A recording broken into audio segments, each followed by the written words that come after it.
Hello everybody, today we are going to discuss one more way how to support yourself financially during the study in Japan. And today we have a special guest. Could you introduce yourself and tell about your background? Yes, hi, I am Dominic. I am from Romania and have been living in Japan for about a year and a half. And I'm a research student here at Gintendo. So what motivated you to come to Japan for further training and studying? I've been wanting to live in Japan for maybe the past 10 years. I've always been passionate about Japanese culture, and I've always thought it would be a good place. Given how advanced the Japanese medical system is, it will be a good place for me to grow both personally and professionally. Yeah, quite interesting. So how did you learn about the opportunities available in Japan for foreign doctors? This was actually a particularly difficult thing to do right in the beginning. It's not as straightforward as, say, looking for similar opportunities in places like Europe or the United States.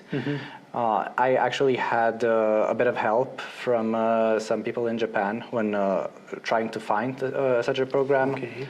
And I'm very glad that eventually I was able to find exactly what I needed, which was this special program here in Gintendo. Okay, so could you tell us a bit more about grant you received? Yes, so I am currently supported financially by a scholarship, which is provided by a private foundation. This is specifically for young people who come from Eastern European countries. And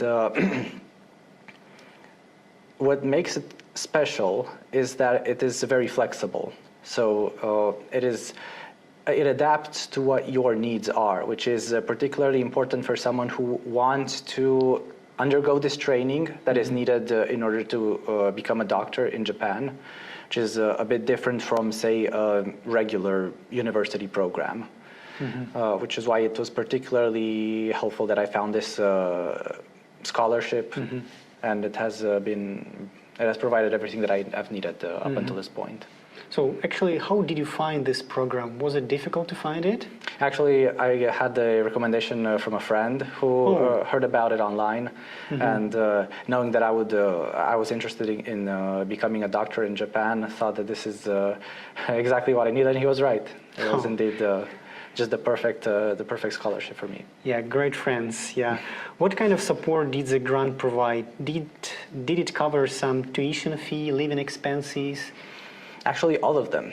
So right from all of them and more. Right from the beginning, it covered travel expenses, which are particularly costly. Coming from Eastern Europe to Japan is not cheap. So it was very nice of them to cover the travel fees to Japan, and they also cover yearly tuition. And yes, living expenses, that includes rent, food, clothing, the necessities.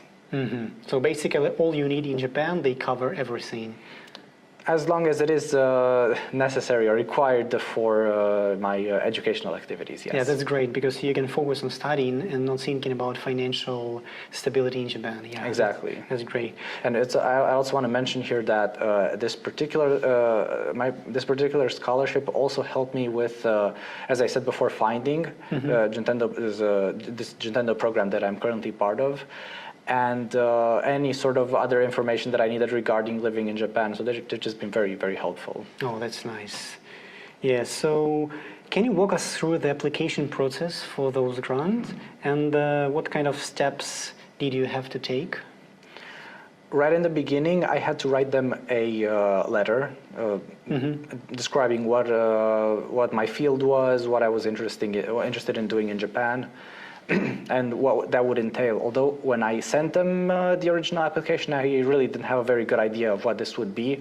I just knew that I wanted to become a doctor in Japan, and I had a pretty good idea of what the process would be like, although many of the details actually came later.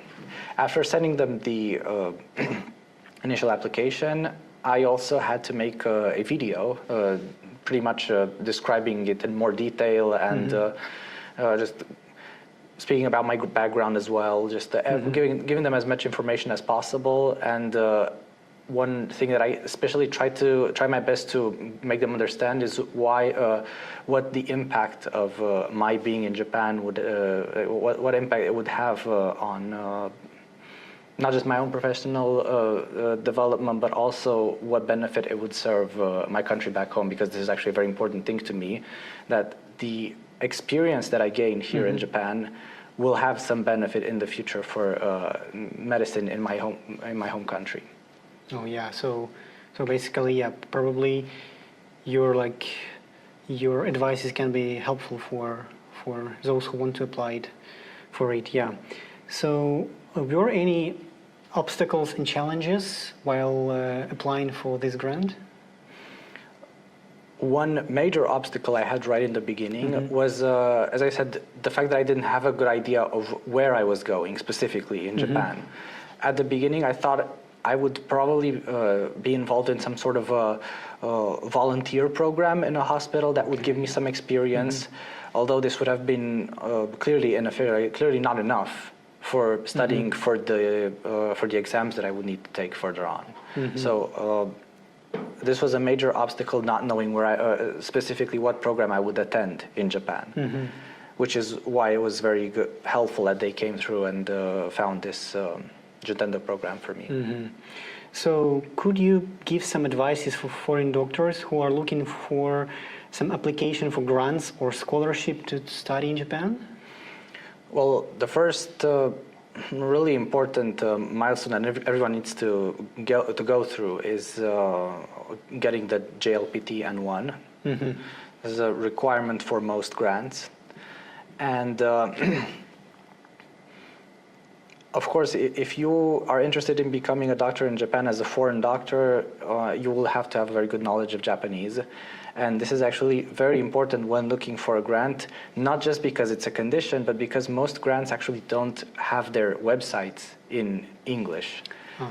So a lot of organizations offer cash scholarships, but because their pages are only in Japanese, they often struggle to find the applicants, because people will search for them in English if they're looking from abroad.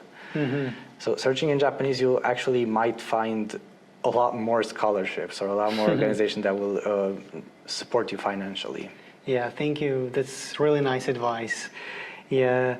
So are there any specific tips or resources you find particularly helpful during the application process? I guess it really helps to have someone maybe in Japan to help you through as much as possible. It can be pretty confusing not knowing what you're going through. Other than that, it just takes a lot of effort, a lot of time. Yeah, I see. So on top of that, so how was your transition to living in Japan comparing to East Europe, actually? So did you face any difficulties with the culture or language? I mean, clearly there were a lot of new things when I moved to Japan. Language-wise, I guess I didn't have as much conversation experience as I would have needed. So the first few months, I definitely felt very anxious when speaking Japanese with pretty much anyone, actually, just whether they be some colleagues and especially teachers, especially professors, doctors. When speaking in Keigo, polite language, I would find that pretty stressful in the beginning. But I feel like the more I live in Japan, the easier it becomes to find my words in such situations. And as for just living here, I guess I had a pretty good idea of what Japanese society is like. So it wasn't so much a culture shock as actually just about what I expected. So that's great. So we probably had the proper preparation before studied in Japan, so it was not a shocking experience for you to enter Japan. Yeah, so thank you for today's topic. Thank you for your advices. Probably students and doctors who are going to apply for grants and our program in Juntenda will learn something new from that point. So thank you. It was my pleasure. Yeah. See you next time. Bye.